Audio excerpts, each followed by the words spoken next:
The night sky over Manhattan was silver with rain, each drop flickering under the streetlights like broken glass.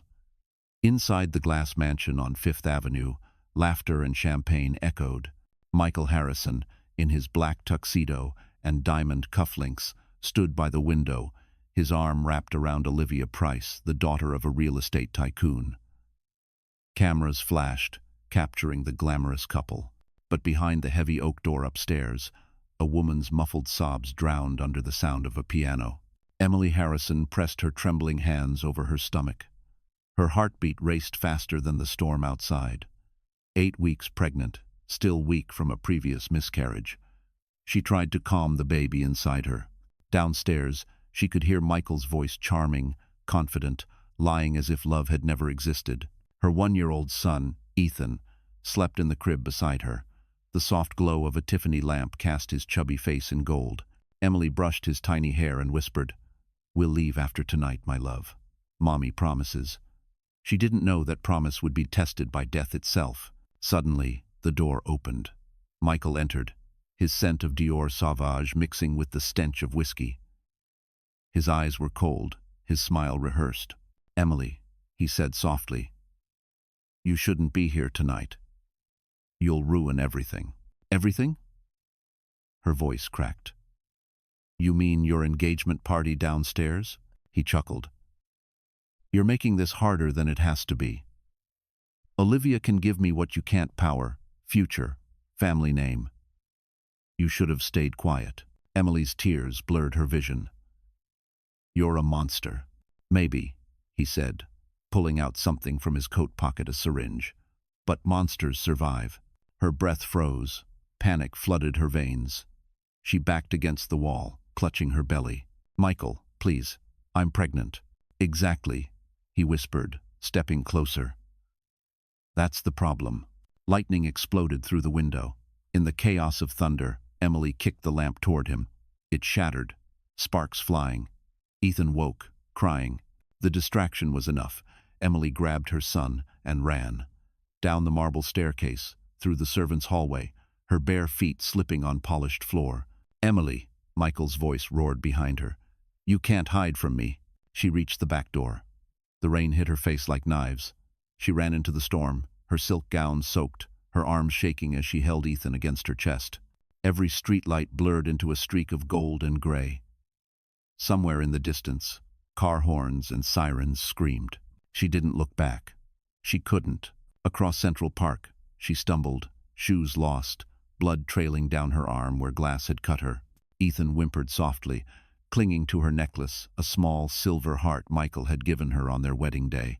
She tore it off and threw it into the darkness. Rain poured harder. Her vision dimmed.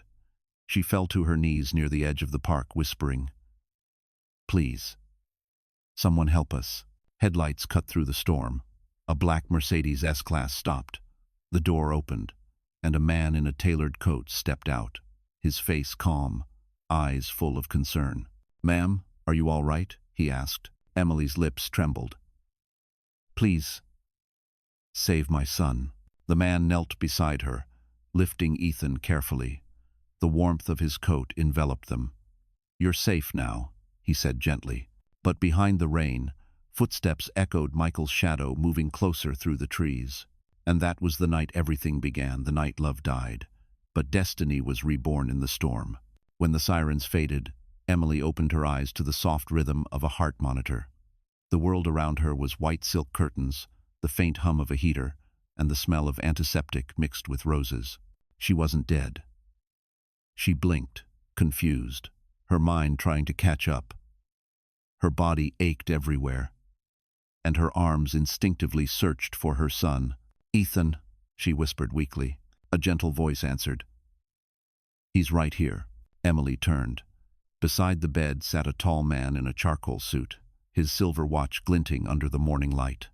In his arms, baby Ethan slept peacefully, wrapped in a warm blanket. The man's face carried quiet authority, a kindness wrapped in power. "My name's Alexander Reeves," he said softly. "My driver and I found you last night near Central Park. You were unconscious. You've been here at St. Luke's Hospital for 10 hours. Emily's throat tightened. "You saved us." He smiled slightly. Let's just say the rain put me on the right road at the right time. She tried to sit up but winced in pain. A nurse appeared, adjusted her IV line, and left quietly. Emily looked down at her bandaged arm, then at the small swell of her belly. The baby was still safe. Relief made her tears fall freely. I have nowhere to go, she whispered. He'll find me. Alexander studied her carefully. He'd seen fear before in business negotiations, in desperate investors, but never like this. It was the kind of fear that came from betrayal. Who's looking for you? My husband, she said bitterly. Michael Harrison. He tried to kill me. The words hung in the air like thunder after lightning. For a long moment, Alexander said nothing. He looked at her fragile, bruised, but holding her child as if her heartbeat depended on him. Then, with quiet certainty, he said, He won't find you here. Emily met his eyes. Why would you help a stranger? He hesitated. Because once, someone helped me when I didn't deserve it. The conversation ended there. But when she was discharged a week later, Alexander was waiting outside the hospital. His black Mercedes stood by the curb, gleaming in the Sunday. He opened the door for her and Ethan. I have a house in the Hamptons, he said. You'll be safe there until you decide what comes next. Emily hesitated. Pride fought with desperation. She looked at Ethan, then at the faint scars on her wrists. Finally, she nodded. Thank you. As they drove through Manhattan, she saw the world she used to belong to: glass towers, designer boutiques, the glamorous streets where she once smiled beside Michael. Every corner carried a memory she wanted to forget. Alexander glanced at her through the rearview mirror. You don't have to tell me everything, he said gently. But you should know, I don't save people halfway. Hours later, the car rolled past a white gate opening to a seaside estate. Waves crashed in the distance, sunlight glittering on the horizon. For the first time since the storm, Emily felt the faint trace of safety. That night, after putting Ethan to sleep in a nursery overlooking the ocean, she stood on the balcony. The air smelled of salt and jasmine. Below, Alexander walked along the garden path, speaking quietly on his phone about securing protection. Emily pressed her hand against her belly. She still couldn't trust fate, but she knew one thing for the first time in months: she wasn't alone. And, somewhere deep inside, a flicker of strength began to return, the kind that could one day face Michael again. The morning sun spilled through the tall windows of the Hamptons mansion, painting the marble floor in warm gold. Emily stood in the kitchen, holding a cup of Starbucks coffee that Alexander had brought earlier. The aroma filled the quiet air. It had been 3 weeks since the night that nearly ended her life, and yet every time thunder rolled in the distance, her heart still jumped. From the balcony, the Atlantic waves shimmered. Ethan, now toddling with newfound curiosity, laughed as he chased the sunlight that danced across the carpet. For the first time, his laughter didn't sound like a miracle borrowed from grief. It sounded alive. Alexander entered, dressed casually in a navy sweater and gray slacks, holding a folder under his arm. I'm heading into the city for a few meetings, he said. I'll have my assistant bring whatever you need. Groceries, clothes, toys. Emily smiled faintly. You've already done too much. He shook his head. You're safe. That's what matters. Then, after a pause, he added, I've also arranged for a lawyer to check your records. If your husband tries anything legally or otherwise, we'll know. The word husband made her flinch. Michael. His voice, his betrayal, his cold eyes, they haunted her dreams. She forced herself to nod. Thank you, Alexander. I don't know how to repay you. Just heal, he said simply. After he left, the house felt vast and silent. Emily wandered through the rooms, the art-lined hallways, the library filled with leather-bound books, the grand piano in the living room.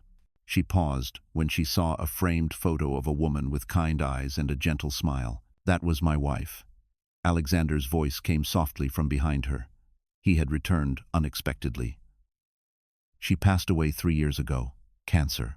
Emily turned, startled. I'm sorry. She looked peaceful. She was, he replied. But after she died, I forgot what peace felt like. For a long moment, silence settled between them, two people broken in different ways, standing inside the same grief. Days turned into weeks. Emily started helping around the house, cooking small meals, folding Ethan's clothes, watering the garden. Alexander would often join her for breakfast, discussing business calls or the latest headlines on his MacBook Pro. They spoke little about the past, but the quiet between them grew warmer, familiar. One evening, as they watched Ethan build sandcastles on the beach, Alexander asked softly, "Have you thought about what comes next?" Emily hesitated. "I want to build a new life for my son. Somewhere Michael can never touch us. But I don't even know where to start." "You already started," he said. "Surviving was the first step." She looked at him, the golden light of sunset brushing his face. For the first time since she had met him, she saw not the billionaire everyone feared, but a man who understood pain. That night, after putting Ethan to bed, she sat by the fireplace with Alexander. The flames flickered gently, reflecting in his eyes. "You know," he said, "people say second chances are rare, but sometimes they come disguised as storms." Emily smiled through her tears. "If that's true, then maybe the storm saved me." He looked at her quietly. Maybe it did. Outside, the ocean whispered against the shore. Inside, something unspoken began to bloom, fragile, hesitant, but real. And for the first time in years, Emily felt that maybe love didn't die in that storm, maybe it was just waiting to be reborn. Rain returned to Manhattan like a memory refusing to fade. In the corner office of Harrison Media Group, Michael Harrison stared out at the skyline, his reflection fractured against the glass. 20 years had passed, yet the storm in his eyes had never settled. His once famous charm had hardened into arrogance. His empire, built on deceit and the money of his mistress-turned-wife Olivia Price, now stood on shaky ground. Olivia swept into the room, draped in a designer coat, her diamond earrings catching the city's glow. "The investors are nervous," she said sharply. "Our numbers are falling, and the SEC wants an explanation." Michael's jaw tightened. "I'll handle it." "You said that last quarter," she snapped. "Maybe if you spent less time hiding your past and more time fixing this company." "Enough," he barked, slamming his Mont Blanc pen onto the desk. "I told you. That part of my life is gone." But it wasn't. Every night, when the city went quiet, the ghost of Emily haunted his thoughts, her screams, the storm, the moment she disappeared. He'd never found her body. The police ruled it an accident, but deep down, he knew she was alive, and that terrified him more than prison ever could. Meanwhile, in the Hamptons, Emily watched Ethan run along the beach, taller now, stronger, with his father's eyes but her heart. He was 21, brilliant, a Harvard student majoring in business law. Alexander, now her husband of 18 years, had given him everything: education, protection, and most of all, a family name that meant respect. "Mom," Ethan called, tossing a pebble into the sea. "Dad wants to know if you're ready. We're heading back to Manhattan for the charity gala tonight." She smiled faintly. The annual Reeves Foundation Gala at the Plaza Hotel, the same kind of world she once fled from. "I'll be ready soon." That evening, Emily stood before the mirror in a soft silver gown, her hair pinned elegantly, a Cartier bracelet glinting on her wrist. She looked older, wiser, a woman rebuilt from ashes. Alexander entered, adjusting his cufflinks. "You look stunning," he said with quiet admiration. She met his gaze through the mirror. "It still feels strange to go back there." He placed a hand on her shoulder. "You don't have to face the past tonight. Just enjoy the moment." But fate had its own plans. At the plaza, the grand ballroom sparkled under crystal chandeliers. Reporters gathered, flashing cameras at New York's elite. Alexander shook hands with governors and CEOs, while Ethan mingled with young entrepreneurs. Emily kept to the edge of the crowd, breathing steadily. Then she froze. Across the room, laughing beside a senator, stood Michael and Olivia. Older, but unmistakable. Her heart pounded so loudly she thought the music would stop. Michael's eyes lifted mid-conversation and met hers. For a heartbeat, neither moved. 20 years collapsed into a single second. His glass slipped from his hand, shattering. Emily turned away, trembling. Alexander immediately noticed. "Emily? What is it?" She forced a smile. "Nothing. Just déjà vu." But inside, every wound reopened. She felt the storm again, the cold rain, the terror. Michael was alive, powerful, and standing in the same room as her family. Across the ballroom, Olivia whispered to her husband, "What's wrong?" Michael's voice shook. "She's here."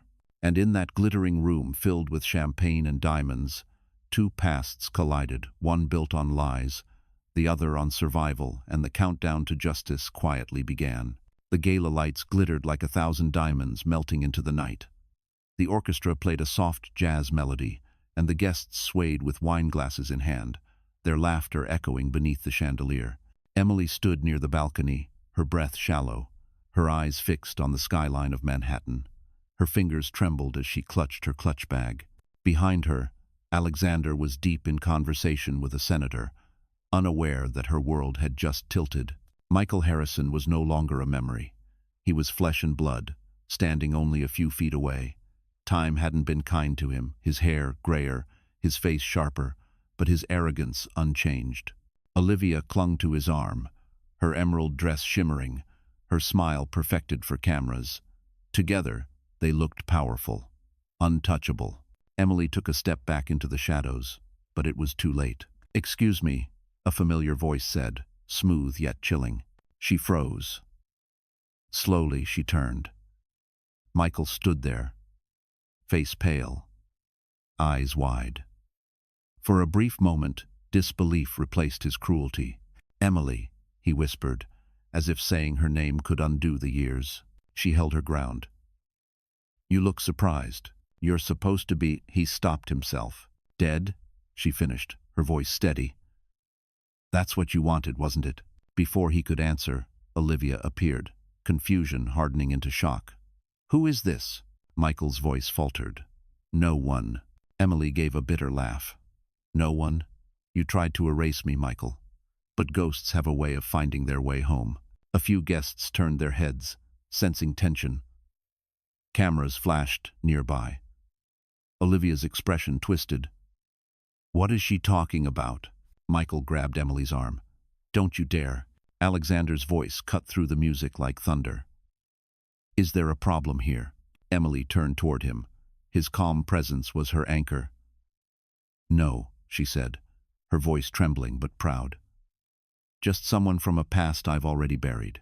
Michael's hand dropped instantly. He recognized Alexander Reeves, the billionaire philanthropist, a man far more powerful than he'd ever been. The realization burned like acid. Alexander looked at Michael with quiet steel. "Then, I suggest you stay buried there." Guests began to murmur. Olivia forced a smile for the onlookers, whispering, "Let's go, Michael." But Emily's eyes didn't move from his face. For 20 years, she had dreamed of this moment, not revenge, but confrontation. "You tried to destroy me," she said softly. "You almost succeeded. But look at you now.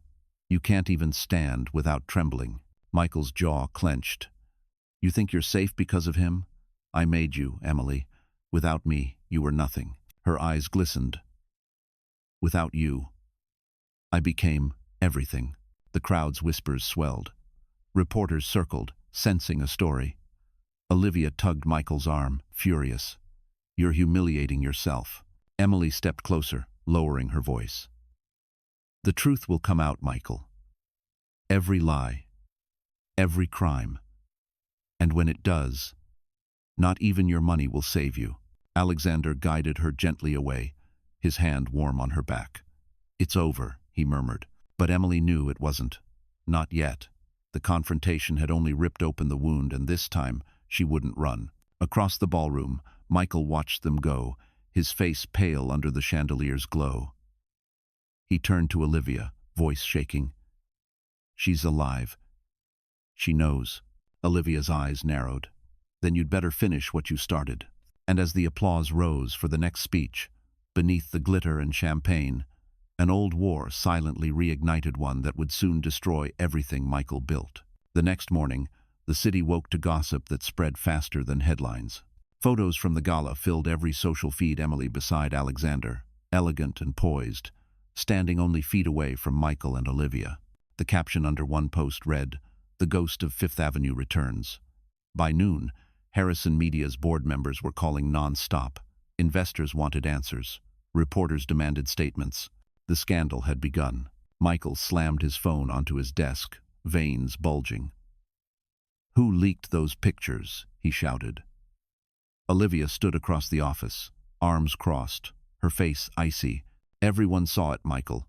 You couldn't keep your past dead forever." He glared at her. "You think this is funny? If she talks, if she opens her mouth about what happened 20 years ago." "She won't," Olivia interrupted, her tone sharp. "Because if she does, she'll ruin herself too. You forget. She disappeared. No proof, no witnesses." Michael leaned back, trying to convince himself she was right. But deep inside, the fear had returned, the same suffocating fear that came when Emily had escaped that night. He rubbed his temples, whispering, "I should have finished it." Meanwhile, miles away, the Reeves mansion in the Hamptons stood calm against the ocean breeze. Emily sat by the window, staring at the waves that once comforted her. The past she had buried so carefully was back, demanding answers. Alexander entered the room with 2 cups of coffee, setting one beside her. "You didn't sleep," he said gently. "I couldn't," she whispered. "Every time I close my eyes, I see his face. The same smile, the same lies. It's like the storm never ended." Alexander took her hand. "You don't have to face this alone anymore." She met his gaze, tears threatening to fall. "You don't understand, Alex. Michael isn't just cruel, he's dangerous. If he finds out where we live—" "He won't," Alexander interrupted, calm but firm. "I've already doubled the security at the estate, and Ethan's safe with his team at Harvard. Let him focus on his studies." But Ethan wasn't studying. He was watching. In his dorm room overlooking the Charles River, Ethan scrolled through the same viral photos. His heart clenched at the sight of his mother's trembling expression. He had never seen Michael Harrison, but every line of the man's face in those pictures burned into his mind. The father who had tried to kill his mother.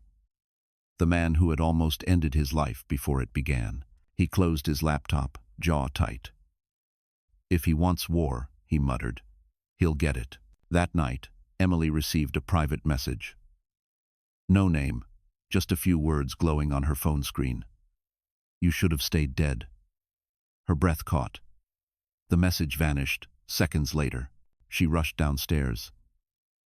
"Alexander," she called, her voice shaking. "He knows." Alexander took the phone, scanning the screen.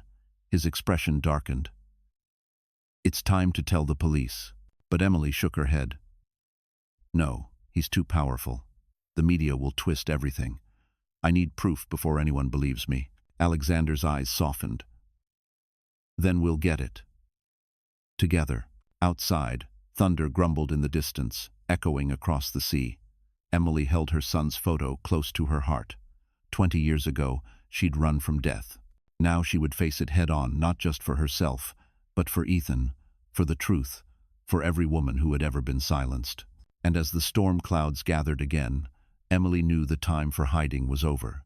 The reckoning had finally begun. The rain had not stopped for 3 days. Manhattan shimmered under gray skies, its glass towers bleeding reflections of stormlight. In Alexander's study, the air was thick with tension. Emily sat beside him, clutching a folder Ethan had sent from Harvard that morning, a folder that could finally expose everything Michael had built his empire on. Ethan's message had been simple: "Mom, I found something you need to see. Don't trust anyone yet." Inside the folder were photocopies of bank records, fake invoices, and offshore transfers from 20 years ago, all linked to Harrison Media's early days. The numbers proved it. Michael had stolen millions, laundering money through Olivia's family accounts. Emily's fingers trembled as she traced Michael's signature. "He used my name," she whispered. "Look, these accounts were opened under my identity. That's why I could never rebuild my credit. He made me look like his accomplice." Alexander's jaw tightened. So, if the truth came out back then, you would have gone to prison while he walked free. She nodded, tears slipping down her face. And he almost killed me to make sure it stayed that way. Alexander stood, pacing slowly across the room. The stormlight glinted off his watch as he turned back to her. Then we expose him not through anger, but precision. I'll call my legal team, have them verify every document. Once we're sure, we'll bring this to the district attorney. But Emily shook her head. Not yet. I want Michael to see it first. I want him to know what it feels like to lose everything, piece by piece. Alexander hesitated, then nodded. If that's what you need, I'll stand with you. Meanwhile, in Cambridge, Ethan sat in the quiet library, his laptop open to encrypted files he had hacked from Harrison Media's server. He wasn't just studying business anymore, he was dismantling it. His eyes flicked across data streams, tracing old connections to shell companies in the Cayman Islands.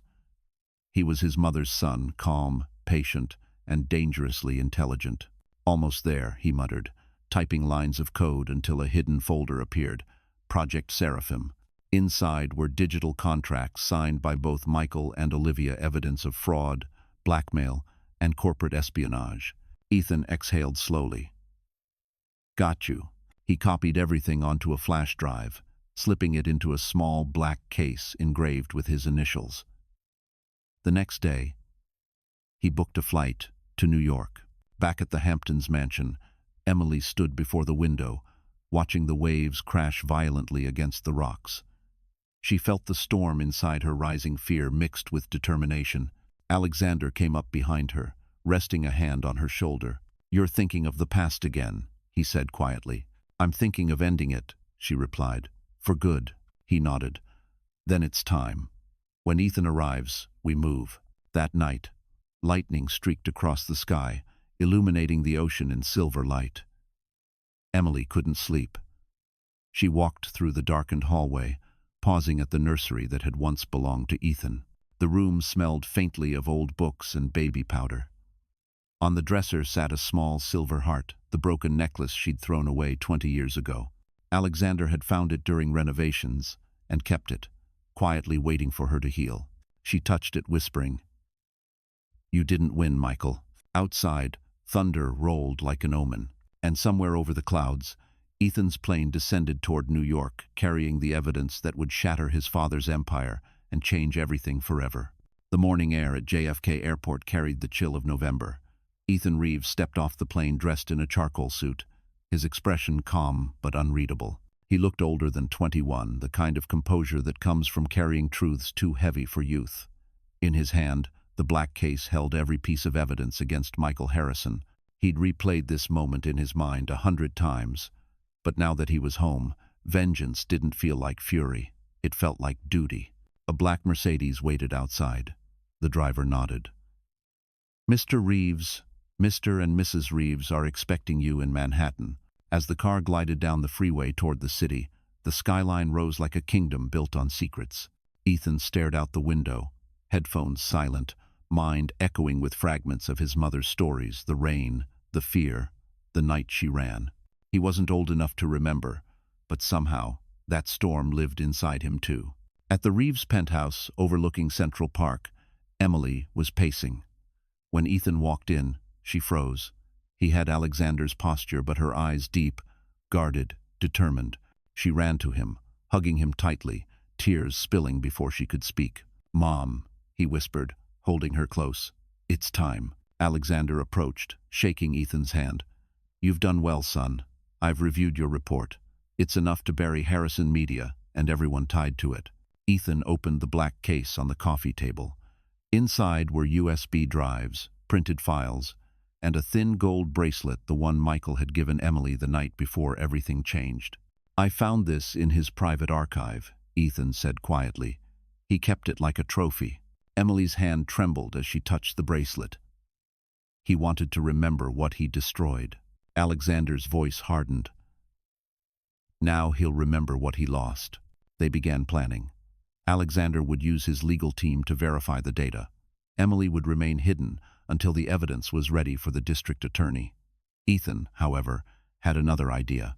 "I want to face him," he said. Emily turned sharply. "No. You don't know what he's capable of." "I know exactly what he's capable of," Ethan replied. "I've seen the damage he's done. I can make him confess, but he has to see me first." Alexander studied him, weighing the risk. "You're walking into a nest of vipers. One mistake and they'll strike." Ethan's voice was calm. "Then I'll make sure they don't get the chance." Later that evening, Ethan stood before the mirror in the guest suite. He adjusted his tie, his reflection sharp under the light. He looked every bit the young executive, confident, precise. But beneath the surface was a storm waiting to break. Emily appeared at the door. "Promise me something," she said softly. "Whatever happens, don't let anger define you. Justice, yes. Revenge, no. Don't become the man you're fighting." He smiled faintly. "I'm my mother's son. I'll do what you couldn't, but I'll do it the right way." Outside, the city lights shimmered through the glass walls like stars. Alexander entered, handing him a small envelope. "You'll need this. It's an invitation to the Harrison Media Charity Conference tomorrow night. That's where it begins." Ethan took the envelope, his pulse steady. "Then that's where it ends." Emily watched as her son left the room, the boy she once saved from the storm now walking into one of his own. And somewhere deep in Manhattan, Michael Harrison had no idea that his reckoning was already on its way, wearing his own blood's face.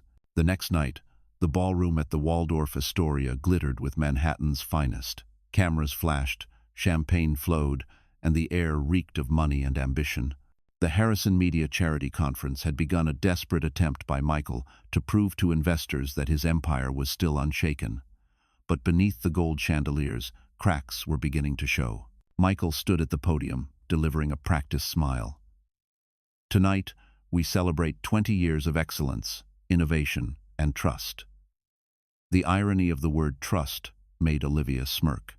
She knew the empire was bleeding from within, but she also knew appearances were everything. Near the back of the room, Ethan Reeves entered, silent as a shadow. His tailored suit fit perfectly, his dark hair slicked back. He moved through the crowd like someone who belonged there, confident, mysterious. The name on his badge read Ethan Carter, a fabricated identity courtesy of Alexander's security team. No one recognized him, not yet, but Michael felt something, a flicker of unease. As he scanned the crowd, his gaze lingered on the young man near the bar. Something about the eyes, the stillness, the way he watched it struck a forgotten chord. When the speech ended and applause filled the hall, Ethan made his move. He approached a group of executives laughing over cocktails. "Mr. Harrison," he said smoothly, extending his hand. "It's an honor to finally meet you. Ethan Carter, investor from Boston." Michael shook his hand, studying him. "Boston, huh? What firm?" "Reeves Tech Capital," Ethan replied evenly. Olivia turned sharply. "Reeves? As in Alexander Reeves?" Ethan smiled politely. "You've heard of him." Michael's expression hardened. "Of course. The man's been trying to buy my company for years."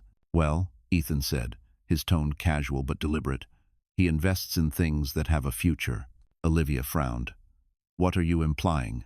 Ethan tilted his glass slightly, letting the champagne catch the light. "Only that some foundations crack long before anyone notices." The comment hung in the air like a blade. Michael forced a smile. "You sound like a man who enjoys taking risks." "I'm a man who believes in accountability," Ethan replied. Olivia's eyes narrowed. "Do we know you from somewhere?" Ethan met her gaze, calm, piercing. "Maybe in another life." As he walked away, Michael watched him with growing unease. That face, those eyes. Something familiar haunted him. Olivia hissed under her breath. "What's wrong with you?" He didn't answer. Instead, he followed Ethan out to the terrace. The city glowed below, endless and cold. "Who are you?" Michael demanded. Ethan turned slowly, the faintest smile on his lips. "Someone you left behind a long time ago." Michael frowned. "I don't play games."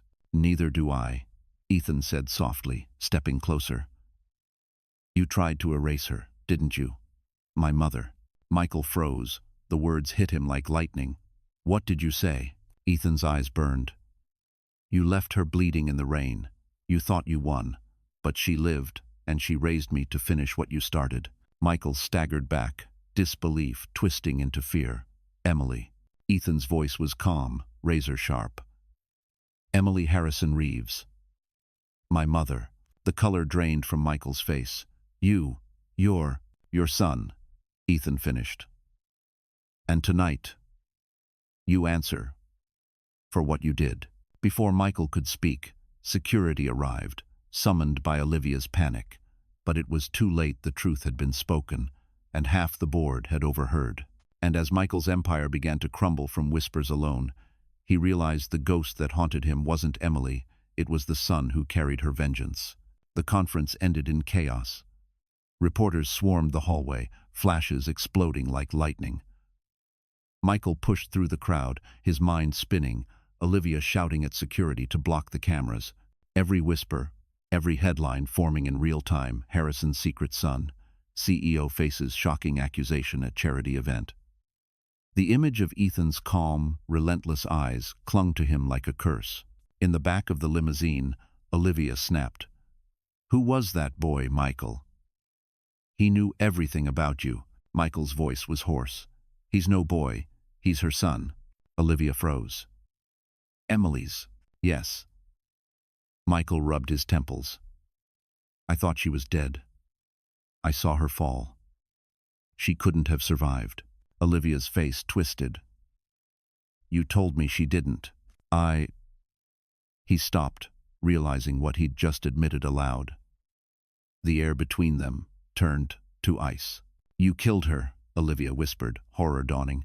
You told me it was an accident. Michael glared at her. Don't you dare look innocent. You wanted her gone as much as I did. Olivia slapped him hard across the face. I didn't marry a murderer. Michael laughed bitterly. No, you married the man who made you rich.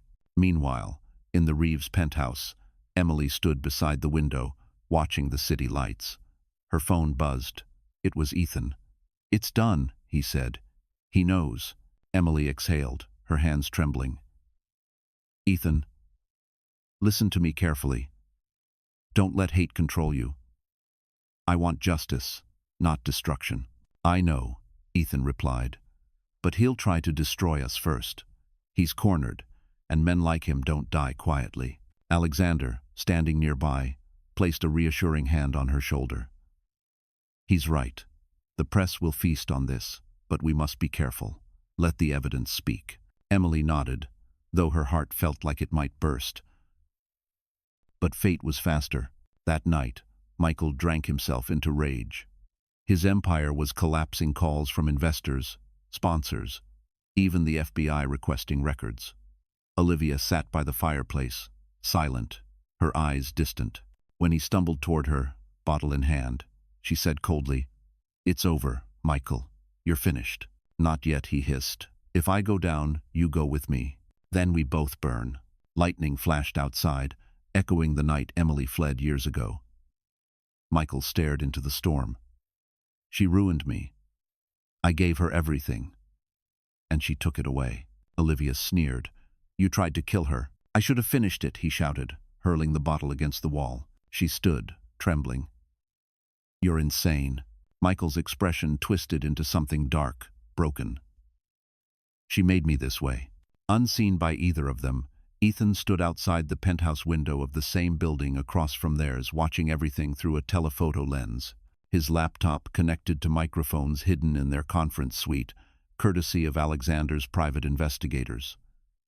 Every word, every confession recorded in crisp detail. He whispered to himself, Got you. As he saved the recording, thunder cracked, and across the street, Michael collapsed into his chair, shaking. I'm not going to prison, he muttered. I'd rather die first. Olivia turned away. Then do it alone. Outside, Ethan closed his laptop. His reflection caught against the skyline. He could almost see his father's silhouette in the storm, desperate, terrified, undone. He whispered, This isn't revenge, it's justice. And as the rain began to fall again over Manhattan, the same storm that once nearly took his mother now carried the sound of redemption and the beginning of Michael Harrison's end. By dawn, the city was humming with scandal. Every newspaper headline screamed Michael Harrison's name in bold. Corporate fraud allegations mount against Harrison Media. Murder mystery resurfaces after 2 decades. The morning talk shows speculated about the mysterious son who confronted him. Michael's empire, once untouchable, was now bleeding in public view. Inside his penthouse office, Michael paced like a trapped animal. Olivia sat silently, scrolling through articles on her iPhone. Her face was pale, her hands shaking. "The DA's office just confirmed they've reopened the old case," she said quietly. Michael stopped. "They can't prove anything." Olivia looked up, eyes cold. "They don't have to. That recording from last night is everywhere." He froze. "What recording?" She threw the phone onto his desk. A video was playing his voice, furious and slurred. "I should have finished it." Followed by Olivia's voice. "You tried to kill her." Michael's blood ran cold. "How? How did they?" Olivia stood, trembling. "Someone planted bugs in our suite, Michael." He slammed his fists against the desk. "That boy, he set me up." Meanwhile, across town, Ethan sat in a quiet cafe near Central Park, sipping black coffee as he watched the news on a wall-mounted TV. Every outlet was replaying the leaked audio. His laptop buzzed with notifications, reporters, lawyers, anonymous tips. The evidence was out. Michael Harrison's confession was no longer a secret. It was a broadcast. He glanced at his reflection in the window. The storm was still there, but beneath it, peace was beginning to form. Back in the Hamptons, Emily sat with Alexander on the veranda. The ocean was calm, a silver mirror beneath the gray sky. She hadn't turned on the TV yet, but she could feel it. The air itself was lighter. "Something's changed," she whispered. Alexander smiled faintly. "It has. The DA's office called this morning. They're pressing charges." Emily exhaled, tears welling. "After all these years," he nodded. "Justice has a long memory." Hours later, police cars surrounded Harrison Media's headquarters. Cameras crowded the steps as Michael was escorted out in handcuffs, his once impeccable suit rumpled, his face hollow. Olivia stood nearby, her expression unreadable. Reporters shouted questions. "Mr. Harrison, is it true you confessed to attempted murder? Did your wife know? What happened to Emily Harrison?" Michael said nothing. For the first time, he had no words, no power, no control. Inside the car, Olivia whispered, "You brought this on yourself." He turned to her slowly, voice trembling with venom. "You think you'll walk away clean?" She smirked faintly. "I already did. My lawyers made sure of it." The betrayal cut deep. His final companion, now another ghost. That evening, Ethan returned home. Emily ran to him, wrapping her arms around him tightly. "It's over," she said through tears. "You did it." Ethan held her close. "No, Mom, we did." Alexander joined them, placing a hand on Ethan's shoulder. The DA confirmed Olivia cooperated. She gave them everything: financial records, emails, bank statements.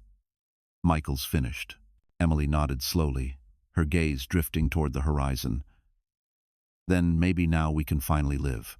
Ethan smiled faintly. "He'll never hurt anyone again." But deep inside, Emily felt a strange ache, not fear, but the heavy sadness of closing a chapter that had defined her entire life.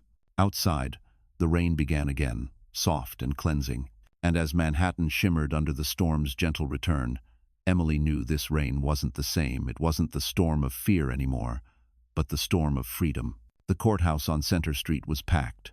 News vans lined the block, their antennas stabbing the gray sky. Inside, flashes erupted as Michael Harrison was led into the courtroom in a dark suit, wrists cuffed.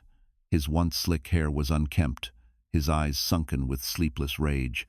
Reporters shouted his name, but he kept his gaze fixed forward. He wasn't facing the press today, he was facing his past. Across the aisle sat Emily, her hands clasped tightly in her lap. Alexander was beside her, calm and steady, while Ethan sat on her other side, silent but alert. It had taken 20 years to reach this room, 20 years for the truth to breathe. The prosecutor stood. "Your Honor, we have clear evidence of financial fraud, falsified identities, and an attempted homicide 20 years ago against Mrs. Emily Harrison Reeves, who miraculously survived the defendant's actions." Murmurs rippled through the courtroom. Cameras clicked. Michael's attorney rose, sweating. "My client denies any involvement in," but the judge interrupted. "Mr. Harrison, there is recorded evidence of your confession, corroborated by your wife's testimony and multiple witnesses. You will have your chance to speak." Michael clenched his jaw, glancing toward Olivia. She sat a few rows behind, immaculate as ever, her expression a mix of bitterness and victory. She'd cut a deal immunity in exchange for cooperation. When Emily took the stand, the room fell silent. She stood tall, wearing a simple navy dress, her voice calm but steady. "I'm not here for revenge," she began. "I'm here because the truth deserves light. 20 years ago, I was naive. I believed love could survive betrayal, but I learned that silence only feeds monsters. I lived in fear for too long. Today, I end that." The prosecutor nodded. "Mrs. Reeves, can you tell the court what happened that night?" Emily inhaled deeply. "He came to me with a syringe. I ran. I was carrying his child. I thought I wouldn't make it, but I did. And for 20 years, I built a life from what he tried to destroy." Michael's fists tightened. "You don't know what you're talking about," he shouted suddenly. The judge banged the gavel. "Order." Emily turned to him, her voice sharp. "You tried to erase me, Michael, but you didn't. You just created someone stronger." The courtroom erupted with whispers. Ethan stared at his father, meeting his eyes for the first time without anger, just clarity. "You see?" he said softly, almost to himself. "That's what a real legacy looks like." When court adjourned, reporters swarmed the steps. Emily held Alexander's arm as they walked past the cameras. She didn't answer a single question. The truth had spoken. Words were no longer needed. Inside a holding cell, Michael sat alone. The sounds of the city muffled through the walls. His empire was gone. His wife gone. His fortune seized. The reflection staring back at him from the steel table was a stranger, not a man, but a ruin wearing his face. Hours later, a guard brought him his dinner. He ignored it.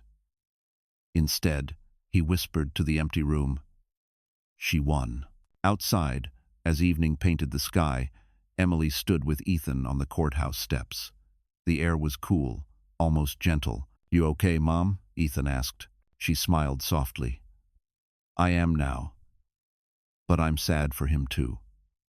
He lost everything not because I took it, but because he built it on lies." Ethan nodded. "Then let this be our ending."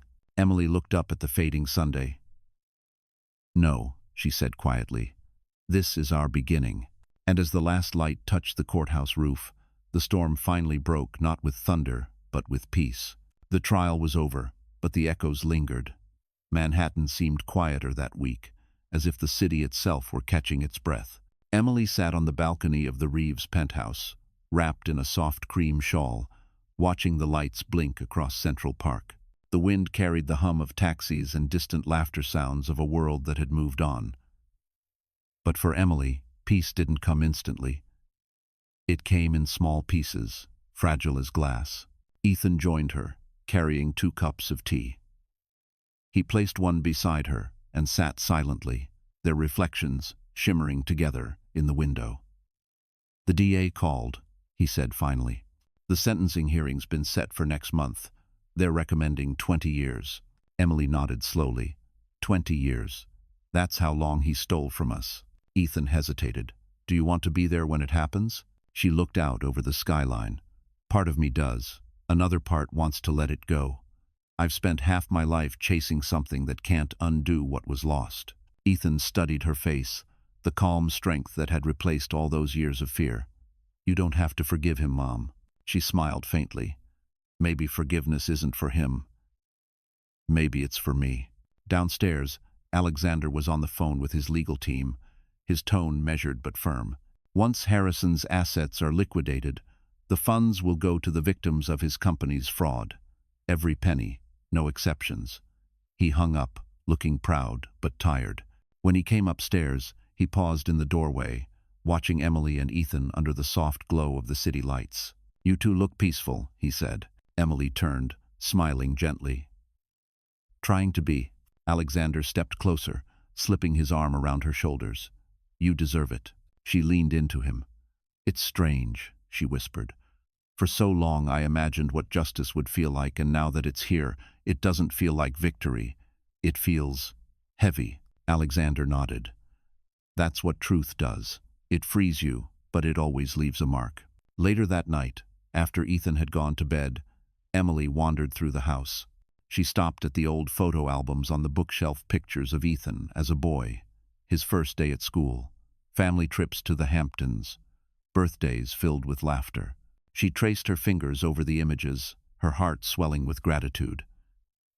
She had built a life out of ruins, and somehow it had become beautiful. The phone buzzed. Unknown number. She hesitated, then answered. A weak voice came through. "Emily." Her blood ran cold. It was Michael. "You shouldn't be calling me," she said quietly. "I needed to hear your voice," he rasped. "They're transferring me tomorrow." I wanted to say, "I'm sorry." Emily froze. Silence stretched between them, filled with all the years, all the pain. Finally she said, "Sorry doesn't erase what you did." "I know," he whispered. "But maybe if you can forgive me, I can die knowing I wasn't completely a monster." She closed her eyes, tears threatening.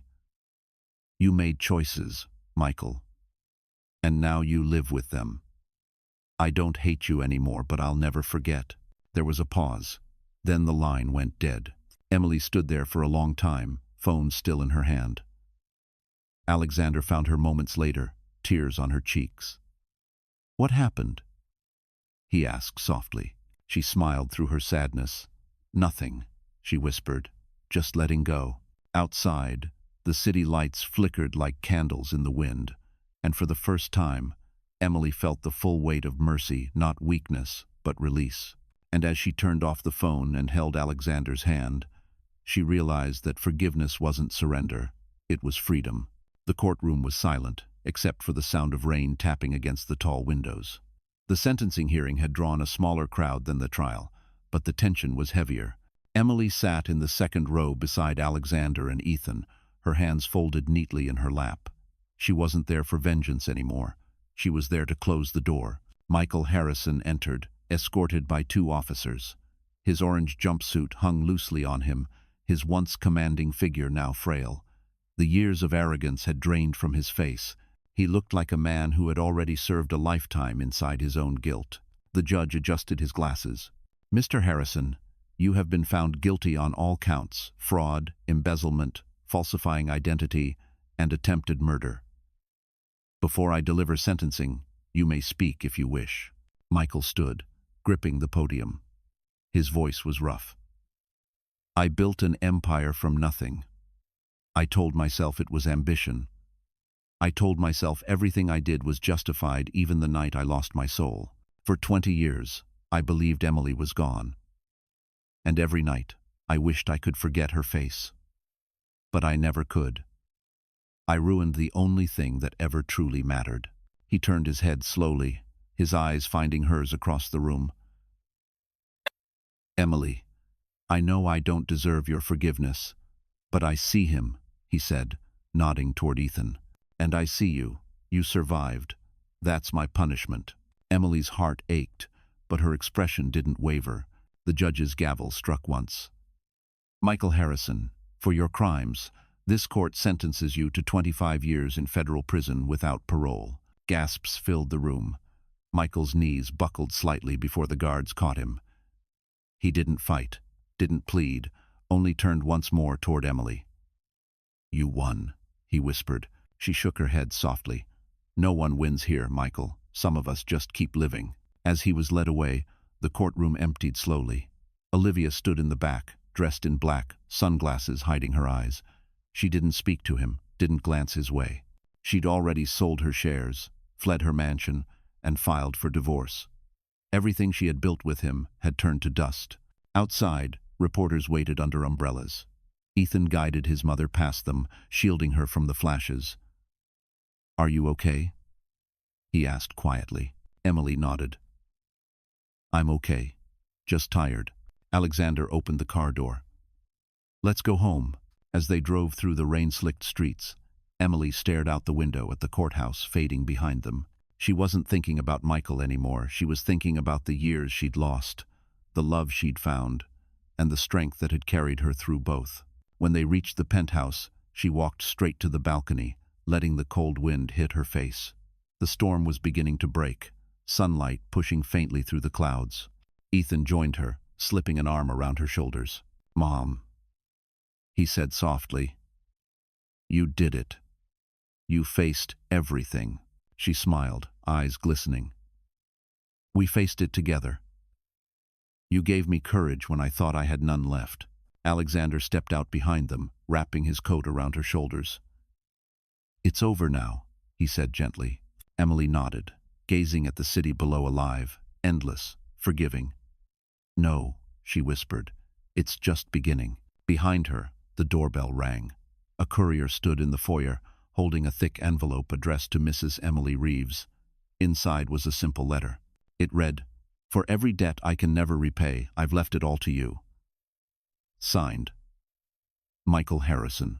And as the sun finally pierced the clouds, Emily realized the storm hadn't destroyed her life, it had cleansed it. For weeks after the sentencing, the world began to forget Michael Harrison, but Emily could not. Every morning, newspapers mentioned his fall, his frozen assets, the corporate collapse, the downfall of a once brilliant CEO. But Emily didn't read them anymore. She had spent enough of her life trapped in the past. Now, she wanted to build something new. One quiet afternoon, she sat in Alexander's study, sunlight spilling through the tall windows. The thick envelope Michael had sent lay open on the desk. Inside were legal documents transferring all remaining Harrison properties and funds to her name, not as an apology, but as closure. There was also a handwritten note in trembling ink. "Use it for something good. Don't let my name poison you." Emily folded the note carefully. "For the first time," she whispered, "he did something right." Alexander entered, setting down 2 cups of coffee. "What will you do with it?" She looked out the window toward Central Park, green and bright under the spring light. "I want to start a foundation," she said. "For women like me, women who ran from something they thought they couldn't survive." Alexander smiled gently. "The Emily Harrison Foundation?" She laughed softly. "No, the Phoenix Trust. Because sometimes you have to burn before you can rise." Later that evening, she told Ethan her plan over dinner. He listened quietly, pride shining in his eyes. "Mom, that's perfect. I'll help set up the business structure and nonprofit filing. I want to be part of it." Emily reached across the table, squeezing his hand. "You already are. You're the reason it exists." In the months that followed, the Phoenix Trust became more than an idea. Offices opened in Lower Manhattan, painted in soft shades of white and gold. Survivors began arriving, women from all walks of life, carrying stories of fear, endurance, and rebirth. Emily listened to every one of them. She shared her story not with tears, but with strength, proving that healing could coexist with scars. One afternoon, during a press interview, a reporter asked, "Mrs. Reeves, do you ever think about forgiveness?" Emily smiled, her gaze steady. "Every day. Because forgiveness isn't about excusing the past. It's about refusing to live in it." That quote spread everywhere, online articles, talk shows, even billboards. Donations poured in, and soon the Phoenix Trust expanded across the state. Emily became a symbol of resilience, though she never wanted fame. She only wanted peace. Meanwhile, Ethan graduated from Harvard with honors. At the ceremony, Alexander wrapped an arm around Emily as the crowd erupted in applause. Ethan stepped across the stage, his cap tilted slightly, his smile calm and confident. When he reached them afterward, he handed his diploma to his mother. "This belongs to you," he said. "You taught me what it means to fight for truth." Tears glistened in Emily's eyes. No, my love. You taught me what it means to believe in it again. That evening, the three of them returned to their home in the Hamptons. The sun dipped below the ocean, painting the sky in hues of orange and rose. The same waves that had once carried her fear now whispered peace. Emily stood barefoot in the sand, the sea breeze lifting her hair. Alexander came up behind her, wrapping his arms gently around her waist. "You see?" he murmured. "You turned your pain into light." She smiled. Maybe that was the purpose all along. And as the tide rolled over her footprints, Emily realized she was no longer running from the storm, she was walking toward the sunrise. It was a warm September morning when Emily decided to visit her old neighborhood for the first time in 20 years. The idea had haunted her for months, like a door she'd never dared to open. Alexander had offered to come, but she declined. "This is something I need to face alone," she'd said. She drove herself, no chauffeur, no security, just her and the open road. As the cityscape gave way to quiet suburban streets, memories began to whisper through the windows. Her first apartment with Michael, the grocery store where they used to argue over small things, the park where she once dreamed about a family that would never exist. When she reached the old house, her breath caught. It stood at the end of a cul-de-sac, smaller than she remembered. The paint faded, the garden wild. Time had stripped it of glamour, leaving only bones. The air smelled of pine and dust, and for a moment she wasn't Emily Reeves, philanthropist or survivor. She was just the young woman who once believed love could fix anything. She stepped out of the car and walked up the path, her heels crunching over gravel. A for sale sign leaned crookedly in the yard. The windows were clouded, but she could still see the faint outlines of rooms she once knew, the staircase where she ran that night, the hallway where her heart nearly stopped. She unlocked the door with a key the realtor had mailed her, and it creaked open with a sigh. The air inside was cold and still. Dust floated through shafts of sunlight like ghosts remembering their lines. Emily wandered through each room slowly. The living room still had the old fireplace, cracked and soot-stained. The kitchen tiles were chipped, the sink rusted. Upstairs, the nursery door was half open. She hesitated, then pushed it gently. The walls were bare, but the shape of where the crib once stood was still marked on the floor. She knelt down, pressing her hand to the spot. "You were here," she whispered, her voice trembling. "And I saved you." Tears filled her eyes, not from pain, but from gratitude. She had survived this house, every scream, every betrayal. And now, she stood above it. A voice broke her thoughts. "Mrs. Reeves." She turned to see the realtor in the doorway, holding a clipboard. "I didn't expect you so early." "That's all right," she said, wiping her tears. "I just needed to see it one last time." He nodded politely. "It's set for auction next month. Do you want it listed under private or public sale?" Emily looked around the house one final time, the cracked walls, the dust, the silence. "Private," she said, "and I'll buy it." The man blinked. "You want to buy it?" She smiled faintly. "Yes. Some places need to be rebuilt before they can rest." That evening, she returned to the Hamptons. The ocean greeted her with the scent of salt and home. Alexander met her at the door, concern soft in his eyes.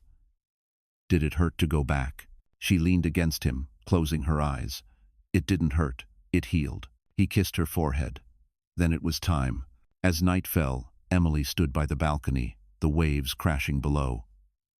Somewhere behind her, the past was now a property deed in her name. Not a prison, but a monument to survival. And as the wind swept through her hair, Emily knew she had finally reclaimed everything that once tried to break her, even the house that began it all. Winter came early that year. The air in Long Island carried the crisp scent of salt and frost, and the sea outside the Reeves estate shimmered under a pale Sunday. Emily spent her mornings writing letters for the Phoenix Trust, and her afternoons overseeing the quiet restoration of the old house she had bought back. She didn't want to demolish it. She wanted to transform it not into a shrine to pain, but into a refuge for others. When the renovation began, the workers found hidden relics inside the walls. A silver hairpin, an old baby rattle, and a broken photograph frame. Inside the frame was a faded picture of her and Michael, smiling in their youth, holding a newborn Ethan. The image hit her like a wave. She sat down on the dusty floor, the noise of hammers fading into silence. Alexander arrived later that afternoon, stepping carefully through the half-painted hallway. "They told me you were here again," he said softly. Emily held up the photo. This was buried behind the nursery wall. It feels like a message from another life. He knelt beside her, studying the photo with quiet reverence. "Do you regret saving this place?" She shook her head. "No. I used to think this house was cursed. But now I see it differently. It's proof that even broken walls can stand again." Over the following weeks, she oversaw every detail: new floors, warm lighting, pale blue walls where darkness once lived. The nursery became a counseling room, filled with soft chairs and shelves of children's books. In the living room, she hung a painting of a phoenix rising from the ashes, its wings stretching toward the light. The house would become a new branch of the Phoenix Trust, a safe home for mothers escaping abuse, a place where pain could finally turn into strength. Ethan visited one weekend, bringing design plans and his steady smile. "You've turned this into something beautiful, Mom," he said, walking through the brightened halls. She smiled. "I had to. I couldn't let it end as a memory of fear." He paused at the fireplace, running a hand along the new stone. "Do you think he'd hate seeing this?" Emily looked around, her eyes gentle. "Maybe. But I think part of him would understand. He knew destruction, not rebuilding. That's the difference between us." That night, when the workers had gone and the house was quiet again, Emily stayed behind alone. She lit a small candle and walked upstairs. The air smelled of fresh paint and cedar. In the old nursery, now bright and welcoming, she placed the photo frame on a shelf. The picture no longer haunted her. It simply reminded her where she'd come from. She whispered to the walls, "You saw everything, now see peace." A soft wind moved through the window, rustling the curtains. For a moment, it almost felt like an answer, the house exhaling after years of holding its breath. When she returned home, Alexander was reading in the study.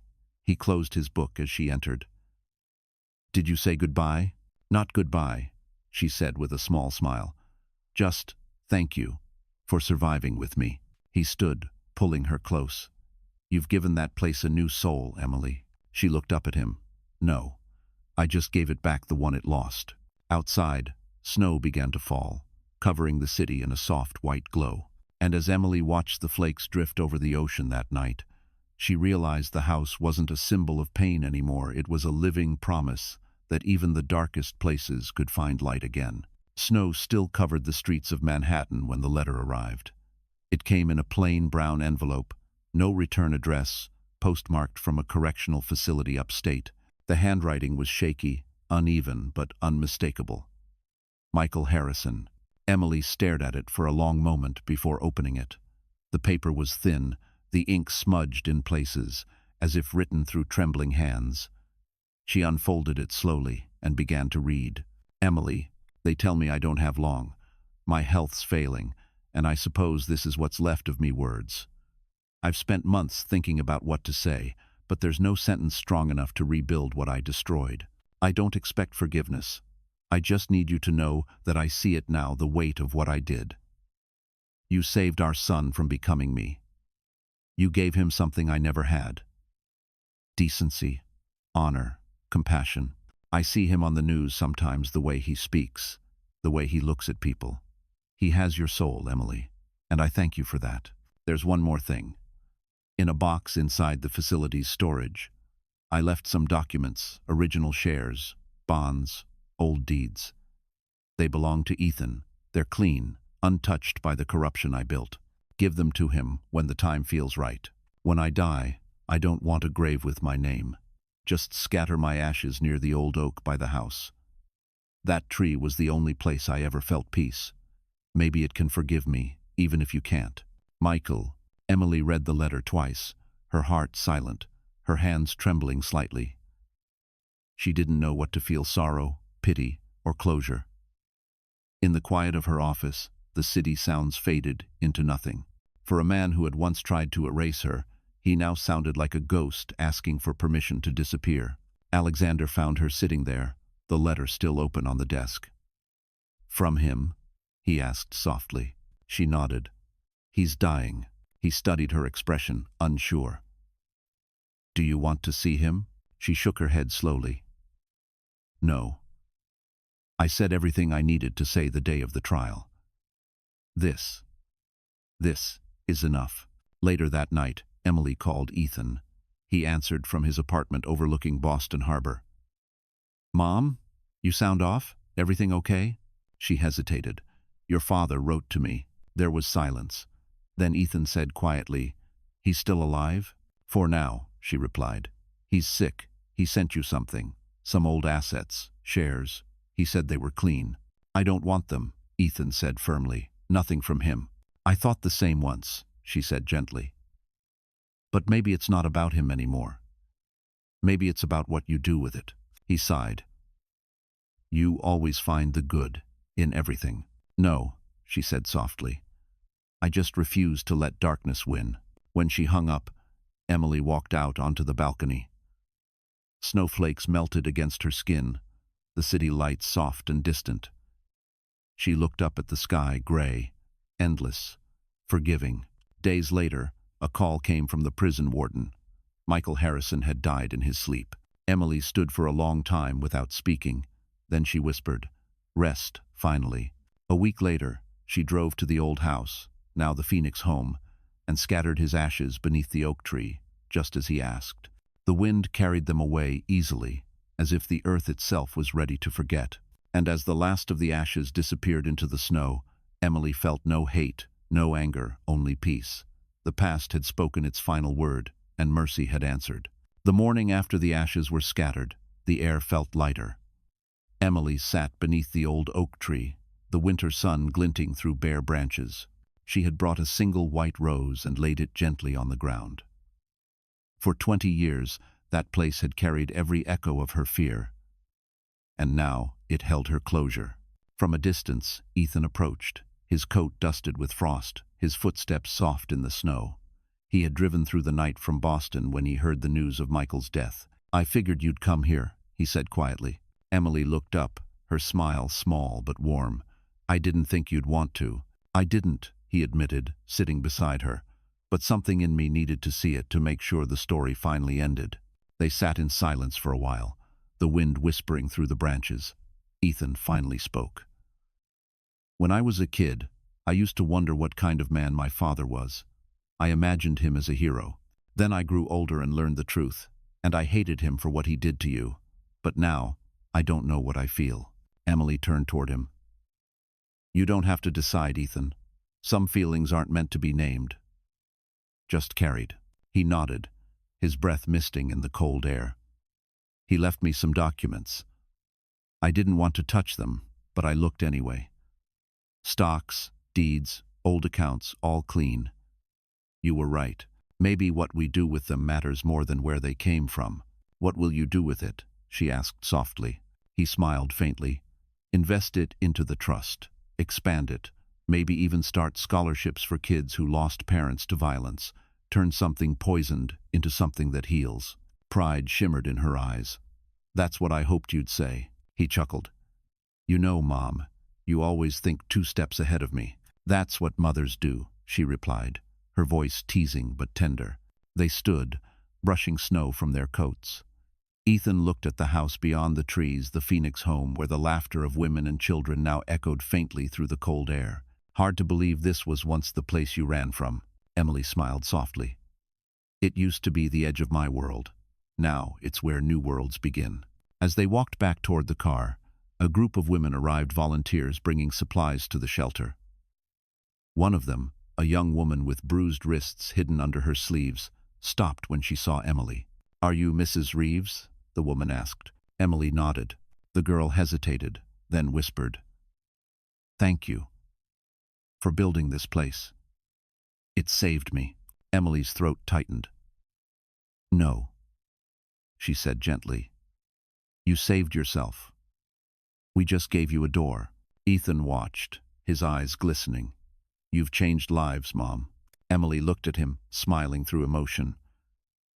"No, Ethan. We have." Later that evening, back at the penthouse, they stood on the balcony together, looking out over the city lights. The storm clouds had finally cleared, leaving the sky painted in gold and lavender. Ethan turned to his mother. "I'm going to take over more of the foundation work. You've carried enough. Let me carry it forward." Emily touched his cheek. "Then promise me one thing: never let bitterness guide you. Justice is strength, hate is poison." "I promise," he said quietly. Below them, the city pulsed with life, cabs, laughter, music, all the sounds of second chances. And as the lights of Manhattan shimmered against the night, Ethan vowed silently to honor his mother's legacy, not through revenge, but through light, proving that goodness could grow even from the darkest roots. Spring arrived with the scent of new beginnings. Central Park glowed with cherry blossoms, and sunlight spilled like honey over the Reeves penthouse terrace. Emily stood by the railing, a cup of coffee in her hands, watching the city wake beneath her. For the first time in 20 years, she wasn't haunted by the past. She was simply living. Inside, the apartment buzzed softly with laughter. Ethan sat at the dining table surrounded by papers, his laptop open. "The Phoenix Trust just got its biggest donation yet," he said proudly. "An anonymous donor matched every scholarship fund we set up for next year." Alexander looked up from his newspaper, smiling. "That's what happens when the world believes in what you're doing. You've turned pain into purpose." Emily joined them, setting her coffee down. "You both have. I only started the fire. You kept it burning." Ethan grinned. "You did more than that. You taught us how to rise." The room fell into a peaceful rhythm, the clinking of spoons, the murmur of morning. Emily's eyes wandered to the framed photo on the shelf. The three of them at last year's gala, arms around each other, happiness unforced. Later that day, they drove to the Hamptons, where the ocean met the sky in perfect blue. The waves were calm, the air fresh with salt and renewal. The old house, now the Phoenix home, stood proudly on the hill, its windows glowing with life. Children played in the courtyard, women chatted under the blooming magnolia tree, and music floated through the open doors. Emily walked through the entrance, her heels clicking on the polished wood floors. The walls were painted white and gold, photographs of smiling families hanging where cracks once hid. She paused before the Phoenix painting, the same one she'd chosen months ago. "It's strange," she whispered. "This place used to smell like fear. Now it smells like hope." A little boy tugged at her sleeve. "Are you the lady who made this house?" he asked shyly. Emily knelt, smiling. "No, sweetheart. We made it. All of us." He nodded seriously and ran off to join the others. Outside, Alexander spoke with volunteers, while Ethan reviewed plans for new shelters in Chicago and San Francisco. The world was growing around them, and Emily felt the warmth of it all sink into her bones. As the sun began to set, she stepped out to the terrace overlooking the sea. The same horizon where she'd once fled for her life now stretched endlessly in gold. Alexander came up behind her, wrapping his arm around her shoulders. "Do you ever think about what might have happened if that night had gone differently?" he asked softly. She turned to him, her eyes glowing in the twilight. "Sometimes, but then I remember if that storm hadn't happened, I wouldn't have found you. I wouldn't have seen Ethan become the man he is. Every wound had a reason." He smiled, brushing a strand of hair from her face. "You still talk like a philosopher." She laughed lightly. "Maybe pain makes poets out of survivors." As darkness fell, lanterns flickered to life along the terrace. Ethan joined them, holding 2 glasses of champagne. "To the past," he said, raising his glass, "for making us strong enough to leave it behind." Emily lifted hers, her voice steady. "And to the future, for proving that no storm lasts forever." They drank as the ocean roared below, not with anger but with life. And as the stars shimmered above the Hamptons, Emily knew her story had come full circle, from fear to freedom, from loss to love, from storm to sunlight. The woman who once ran from death now lived to teach the world how to rise. So, that's how the story ends. But if you're still here, watching until this very moment, maybe something inside this story touched your heart. Maybe it reminded you of your own quiet battles, the storms you've survived, or the strength you didn't know you had. Emily's journey isn't just about revenge or justice, it's about rebirth. It's proof that even when life breaks us, we can rebuild stronger, kinder, wiser. Marcus Aurelius once wrote, "The obstacle is the way." The pain we run from often becomes the very path that leads us home. Like Emily, we all carry scars, but those scars can be maps toward healing, not marks of shame. So tonight, take a deep breath. Whatever your past holds, it doesn't define your future. You can rise again, start again, love again. And that's the real victory. If this story touched you, don't forget to like this video, share it with someone who needs a little light, and subscribe to our channel. Because together, we're not just telling stories, we're finding strength, hope, and healing through them. And maybe, just maybe, your story is the next one waiting to be told.